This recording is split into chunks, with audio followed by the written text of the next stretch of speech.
They are all police cases, and I request you to not take photos. No photos, please. Okay?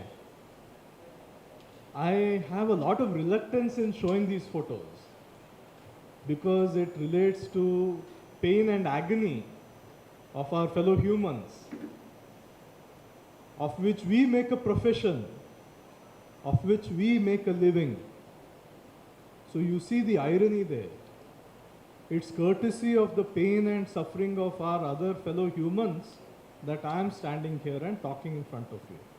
So the smallest courtesy that I can accord to them is to try to maintain a semblance of privacy and to ensure that those photos are shared with you purely for educational purposes today, here, right now, and nowhere else. Therefore, no photos.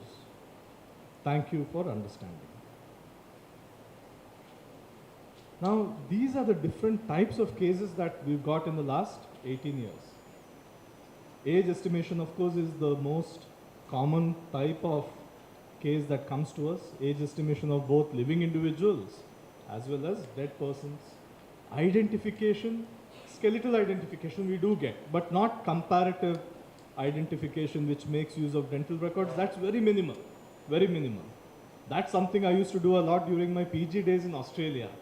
But in India, the number is very, very minuscule. We also do get cases related to dental injuries and disability claims. And I think those of you working in the government sector will also find these types of cases quite commonly. Of course, bite mark investigation and post-mortem skeletal sex assessment. Excuse me, okay, here it's working. Why it's not working here? Is it because of the type of screen? Oh, okay. So I can see the pointer here, but not here. Okay. So what's a bite mark? How interesting that a guy named McDonald defined bite marks.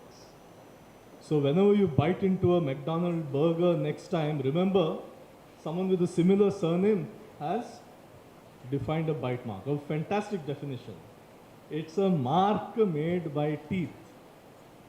Actually, that's it. It's a mark made by teeth. In addition, it's made either alone or in combination with other mouth parts. What do we mean by that? It means that sometimes when we bite, let's say when I bite a flexible part of the skin or tissue, the skin is taken inside the mouth, the tongue presses it against the teeth. Maybe it also presses the skin against the palatal rugae.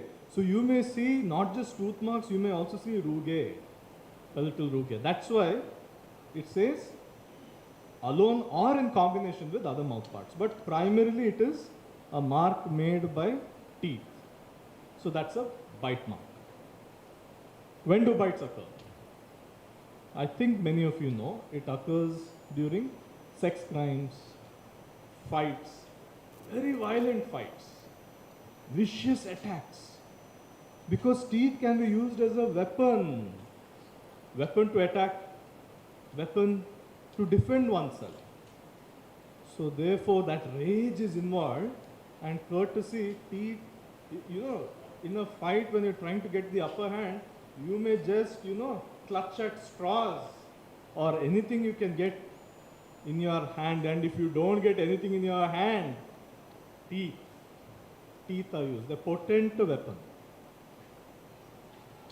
By the way, is that camera only on my face or are you also recording that? No, don't record that, only record my face. You can record my picture perfect face, but not that, okay?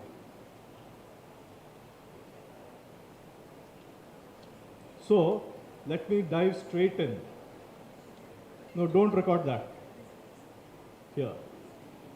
So I tell my students in Dharwad, eyes on me, eyes on me. So I'm telling the cameraman also, eyes on me. So let me talk about a few cases. I'm going to talk about 3 cases. Some old, some more recent, some unusual.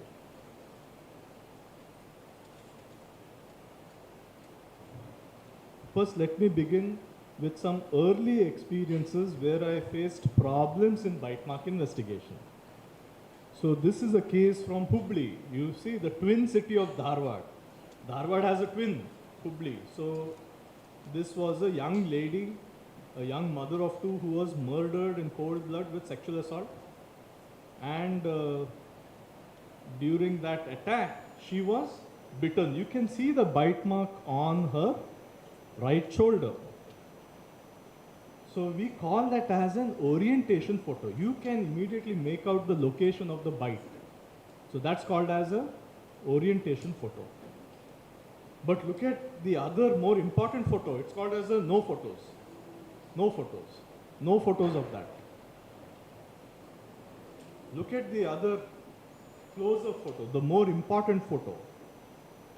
What should that photo have had? Number one, it should have had a scale. Does it have a scale? No scale. Why do we need a scale? We need a scale so that we can resize it properly. Otherwise, we don't get an idea about the dimension of the bite mark. Why do we need an idea about the bite mark dimensions? Because later we will compare it to the dental cast, which will be the same size as the attacker's teeth. So therefore, the bite mark should also be true to life, life size. So therefore, a scale is important. The problem here is no scale. Is it in focus? It's blurred, isn't it? It's out of focus. And look at all that light which has reflected off the surface of the skin. It's called as a washout. So very poor close-up photo. Good orientation photo, poor close-up photo. Net result, we could not help the police. The police struggled to implicate the accused person in this case. So if this evidence was collected properly, it would have been a lot better for the police and of course for the family members. Here's another case from my hometown, Mysuru. So there's a medical facility there. This case of domestic abuse, wherein it resulted in death of the person. The body was sent to the mortuary. During autopsy, they have taken these photos. But again, look at this. No scale in the close-up photo. And look at that. Why would anyone place a scale that covers the bite mark? It's been 17 years since I got this case. I still can't figure out. Why? Why would anyone? It's like,